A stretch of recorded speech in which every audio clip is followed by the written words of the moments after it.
Twelfth की बच्चे जब क्वेश्चन देख लेते हैं तो उनको समझ में आता ही नहीं कि ये कैसे क्वेश्चन को कैसे सॉल्व करना है। इसको ऑर्डर से सॉल्व करना है, डिग्री से सॉल्व करनी है, फंक्शन दिया हुआ है, डिफरेंशियल इक्वेशन निकालना है या डिफरेंशियल इक्वेशन का फॉर्म निकालना है, सेपरेशन मेथड लगानी है, होमोजीनियस लगानी है, कुछ भी समझ में नहीं आता। तो ऐसे केस के लिए जब ये सब कुछ समझ में नहीं आता, इसका मतलब है कि ये सब नहीं लगेगा, तो आपको लगाना पड़ेगा वो है होमोजीनियस, वो लीनियर इक्वेशन लगाना पड़ेगा। तो लीनियर के लिए आपको फर्स्ट फॉर्म, आइए इसका सॉल्यूशन देखते हैं। लीनियर के लिए इसका फर्स्ट फॉर्म जो होता है आपको फॉर्मूला में ऑलरेडी बता दिया गया है। जैसे अगर हम सॉल्यूशन बात करें तो हमारे पास होता है क्या, dy/dx और plus py equal to q, है ना। ये फर्स्ट ऑर्डर का डिफरेंशियल इक्वेशन है। हमने क्या करा, इसको इक्वेशन बना दिया, इसको हमने इक्वेशन, क्वेश्चन को ही हमने इक्वेशन फर्स्ट बना दिया और इसको सेकंड बना दिया। यहां से आपको याद होगा कि हम सिलेक्ट करते हैं उन comparison equation 1 and equation 2 we have p equal to, अगर हम बात करेंगे तो दिस इज sec x, और अगर हम q इक्वल टू बात करने लग जाएं तो यहां से हो जाएगा tan x। आप समझ पाए स्टूडेंट्स? जैसे ही आप p और q फाइंड आउट कर लेते हैं तो आपके पास एक इंटीग्रेशन फंक्शन फैक्टर निकालना होता है ना, इंटीग्रल फैक्टर जिसको बोलते हैं। फॉर्मूला आपको ऑलरेडी याद है, exponential over integration over p dx, ये फॉर्मूला होता है। और यहाँ से आपको सिर्फ इसकी वैल्यू पुट कर देनी है।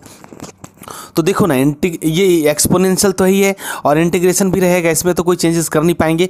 p की वैल्यू क्या है आपके पास, sec x, यहाँ पे आप sec x पुट कर दीजिए, sec x, और बाहर में है dx। ओके, अब देखो e integration over sec x dx का क्या फॉर्मूला हो जाता है, integration over sec x dx का। तो आपके पास क्या फॉर्मूला होता है, तो e तो बाहर ही है, एक्सपोनेंशियल बाहर चल रहा है, e sec x dx का हो जाता है लॉग ऑफ, सुनो भैया, log of sec x plus 10x, है ना, log of sec x plus 10x का मॉडुलस, है ना, ये फॉर्मूला हो जाएगा। अब देखो e और log जैसे मिलते हैं, है ना, कहीं भी अगर e के पावर log ऑफ a है, log ऑफ a है, तो आप क्या लिखते हो, a, इस तरह से फॉर्मूला हो जाता है। तो यहाँ पर आपका एक्सपोनेंशियल के ऊपर लॉगरिथम है, तो आपको सीधा फॉर्मूला क्या दे देगा, देखो sec x और प्लस 10x। भाई कैसे करते हैं हम लोग, जैसे e के पावर log x है, e के पावर log a था तो आप a लिखते हैं, उसी तरह से e का power log of mod of something है, तो ये थीटा ही तो मतलब a, अगर यहाँ पे a है तो a नीचे लिख देते हैं। वैसे ही यहाँ पे ये total sec x plus 10x को हम ऐसे लिख देंगे। ओके, तो ये तो इंटीग्रल फैक्टर निकला है। अब आपको क्या निकालना है, अब आपको निकालना है नाउ, देखो लास्ट जो सेकंड फैक्टर है उसमें क्या होता है कि इंटीग्रल फैक्टर इनटू वाई, यही तो फाइनल करते हैं ना, और यहीं पे जा करके हम इंटीग्रेशन को ब्रेक लगा देते हैं और हमारे पास इंटीग्रेशन इधर क्या हो जाता है, integral factor into Q dx। देखो क्यों, क्योंकि क्यू का तो अभी तक यूज हुआ ही नहीं, तो हम सेकंड वाले फैक्टर में इसको यूज करके रख देते हैं। चूंकि आप फर्स्ट क्वेश्चन कर रहे हैं इसलिए थोड़ा सा प्रॉब्लम हो सकता है। देखो इंटीग्रल फैक्टर क्या लाए हो आप, sec x प्लस 10x। भाई क्या है ये है आपका sec x प्लस 10x, एकदम आराम से देखो sec x प्लस 10x। और q कितना है सर, तो ऊपर से 10x है। भाई ये 10x ही तो है, और उधर क्या चल रहा है, ये इधर चल रहा है dx, ये dx चल रहा है। इधर क्या है सर, इंटीग्रल फैक्टर क्या है, again sec x plus 10x, sec x plus 10x, sec x plus 10x into Y.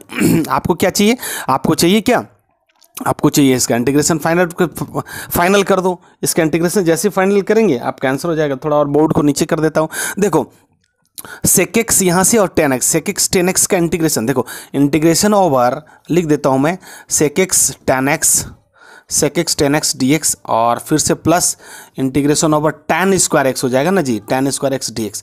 देखो sec x 10x का क्या लिख सकते हैं, sec x 10x का तो sec x हो जाएगा। भाई क्या हो जाएगा इसका इंटीग्रेशन sec x, और देखो tan x का क्या लिख सकते हैं, डायरेक्ट tan x का इंटीग्रेशन है नहीं, है ना, तो आप इसको फैक्टर कर सकते हैं। कैसे आप इसको कर सकते हैं सर, ये sec स्क्वायर x माइनस 1 है ना, इसको हम क्या कर सकते हैं, sec स्क्वायर x माइनस का 1 इंटू dx। अब सुनो sec स्क्वायर x dx का क्या हो जाता है, तो यहाँ से चलेगा, ये है sec x और यहाँ हो जाएगा ये 10x, सुन लो, और 1 का क्या हो जाएगा 1 इंटू dx, तो dx इंटीग्रेशन dx का x, तो माइनस का x और प्लस का c, जिधर x रहेगा उधर c रहेगा। और इधर क्या चल रहा है आपका, इधर आपका चल रहा है sec x और plus tan x into Y. तो ये आपका क्या हो गया, ये आपका आंसर हो गया। तो फर्स्ट ऑर्डर के लिए, है ना, इस तरह का इंपॉर्टेंट, बहुत ही ज़्यादा इंपॉर्टेंट क्वेश्चन है। दोबारा से एक बार रिवाइज करवा देता हूँ। अगर इस तरह का क्वेश्चन है तो फर्स्ट फंक्शन के लिए, है ना, फर्स्ट फंक्शन के लिए फर्स्ट फंक्शन के लिए आप क्या लिखते हो, ये फॉर्मूला है आपका। यहाँ से कंपेयर करोगे p और यहाँ से कंपेयर करोगे q, और आप इंटीग्रल फैक्टर सबसे पहले फाइंड करोगे। फैक्टर का फॉर्मूला ये रहा, और इंटीग्रल फैक्टर जैसे फाइंड करोगे तो आपको sec x tan x मिल जाएगा। अब इंटीग्रल फैक्टर इंटू y, मतलब सेकंड फंक्शन की बात करेंगे जहाँ पे हम आंसर छोड़ते हैं। तो इंटीग्रल फैक्टर इंटू y, ये फॉर्मूला चल रहा है हमारा। ये क्या है, हमारा फॉर्मूला है। फॉर्मूला बार बार लिख देता हूँ मैं इसीलिए। और ये लेफ्ट की तरफ और राइट की तरफ integration over integral factor into Q D x, value put करो, इंटीग्रेशन करो, और आपका जो बचेगा वो आपका आंसर है। तो इस तरह के क्वेश्चन जो है बहुत ज़्यादा इंपॉर्टेंट है। एक क्वेश्चन और लिख देते हैं यहाँ पे, उसके बाद उसको भी सॉल्व करके दिखाते हैं। देखिए स्टूडेंट्स, हमने एक और क्वेश्चन लिखा हुआ है। ये है आपका dy by D X plus 3y equal to e to the power minus का 2x, है ना। ये क्वेश्चन है और ये हमारा फॉर्मूला होता है ना, dy by D X plus P Y equal to Q. तो हमने क्या करना है, हमने करना ये है कि इसको, जो ये पहले वाले क्वेश्चन के लिए था, इसको हम बना देंगे फर्स्ट, इसको बना देंगे सेकंड, दोनों को कंपेयर कर देंगे। क्या मिलेगा, सबसे पहले हमें p सेलेक्ट करना है। p आपको क्या मिला भैया, y से y कट गया तो p इक्वल टू 3, देखो चेक कर लो। अच्छा अब q क्या मिल गया सर, q सीधा का सीधा पूरा का पूरा छाप देंगे। क्या मिलेगा सर, तो e का पावर माइनस का 2x हो गया ना, खत्म हो गया। और कंपेयरिंग से आपको 1 और 2 से ये इस तरह से मिल गया। अब आपके पास क्या, आपको सबसे पहले क्या निकालता है, फर्स्ट ऑर्डर के लिए आपको निकालना है इंटीग्रल फैक्टर। तो IF कैसे निकालते हैं, IF के लिए इंटीग्रेशन ओवर, देखो exponential over integration of p dx, ये लिखते हैं। अब देखो ये तो है ये इंटीग्रेशन ओवर। अच्छा अब p कितना है, p 3 है। p कितना है भाई, 3 है। p कितना है, ओहो p कितना है, 3 है। और ये हो गया dx, देखो 3 dx, तो dx का क्या निकल जाएगा, आ जाएगा x, तो e के पावर क्या मिल जाएगा आपको 3x। ये आपका क्या हो गया, इंटीग्रेशन हो गया कंप्लीट। अच्छा अब हमें क्या निकालना, हमें निकालना होता है y। तो y के लिए हम क्या करते हैं, तो इंटीग्रेशन फैक्टर इनटू y, यही तो फॉर्मूला है, इक्वल टू क्या होता है, integration over integral factor into Q dx। भाई यहाँ पे अब क्या हो जाएगा, वहाँ पे p dx था, अब यहाँ पे हो गया q dx। आप देख पा रहे हैं अच्छे तरीके से, देखिए कोई टेंशन नहीं लेना है। यहाँ पे आपका q dx हो गया। अब आपके पास क्या है सर, इंटीग्रेशन चल रहा है। IF की वैल्यू कितनी है, e का पावर 3x, भाई यही तो है, डर क्यों रहे हो। और q कितना है, e का पावर माइनस का 2x, और ये हो गया dx। देखो एक बार चेक कर लो, है ना, एक बार आप चेक करो, कहीं भी कोई भी डाउट नहीं होना चाहिए, आप एक बार चेक कर सकते हैं।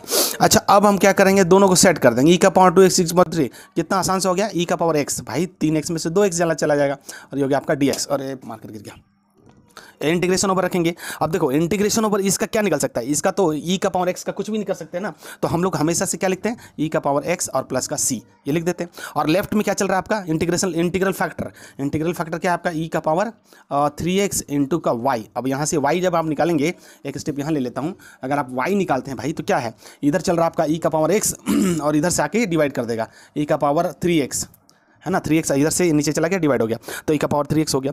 अच्छा अब यहाँ पे क्या चल रहा है, प्लस का c ले लो आप, हैं आप चाहें तो क्या कर सकते हैं, यहाँ पे c पहले से था तो आप ऐसे भी कर सकते हैं कि e का c अपॉन e का पावर माइनस का 3x। अच्छा अब देखो e का पावर x, e का पावर 3x, तो अब ये ऊपर जाकर सेट हो जाएगा, तो माइनस 2x बच जाएगा।